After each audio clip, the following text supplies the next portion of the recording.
கிறிஸ்துவுக்குள் என் அன்பு தேவ பிள்ளைகளே, கர்த்தர் உங்களை ஆசீர்வதிப்பாராக.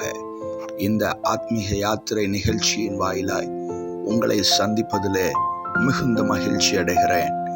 ஏசாயா 9ஆம் அதிகாரம் 6ஆம் வசனம் இவ்விதமாக கூறுகிறது: அவர் நாமம் அதிசயமானவர், ஆலோசனை கர்த்தா, வல்லமையுள்ள தேவன், நித்திய பிதா, சமாதான பிரபு எனப்படும்.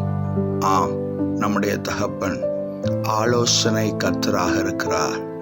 நீதிமொழிகள் 11ஆம் அதிகாரம் 14ஆம் வசனம் சொல்லுகிறது: ஆலோசனை இல்லாத இடத்தில் ஜனங்கள் விழுந்து போவார்கள், அநேக ஆலோசனைக்காரர் உண்டானால் சுகம் உண்டாகும். ஆம், என் அன்பு தேவ பிள்ளைகளே, நமக்கு ஆலோசனை தருகிற கர்த்தர் ஒருவர் இருக்கிறார். நீங்கள் ஒருவேளை எனக்கு நான் போகிற பாதையிலே ஆலோசனை தரக்கூடிய ஆலோசனை தரக்கூடிய மனிதர்கள் இருந்தால் நலமாயிருக்குமே என்று ஏக்கத்தோடு இந்த வார்த்தையை கேட்டுக்கொண்டிருக்கிறீர்களா? உங்களுக்கு நல்ல ஆலோசனை தரக்கூடிய பரிசுத்த ஆவியானவர் உங்களோடு இருக்கிறார். வேதம் சொல்லுகிறது, நீதிமொழிகள் 24ஆம் அதிகாரம் 6ஆம் வசனம்: நல் யோசனை செய்து யுத்தம் பண்ணு, ஆலோசனைக்காரர் அநேகரால் ஜெயம் கிடைக்கும்.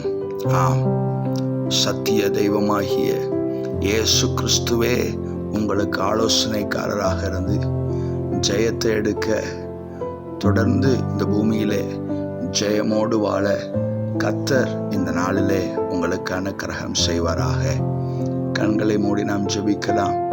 அன்பும் இரக்கம் நிறைந்த நல்ல தகப்பனே, எங்களுக்கு வேண்டிய ஆலோசனையை இந்த பூமியிலே நாங்கள் செய்ய வேண்டியது இன்னதென்று அறியாதபடியினால் நீர்தாமே எங்களுக்கு ஆலோசனை கர்த்தராக இருந்து இந்த நாளிலே இந்த பூமியிலே நீர் விரும்புகிற சுத்தத்தை செய்து முடிக்க, ஜெயமெடுக்க உதவி செய்யும்.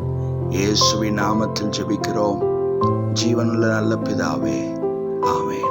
God bless you. கர்த்தர் உங்களை ஆசீர்வதிப்பாராக. ஆமென்.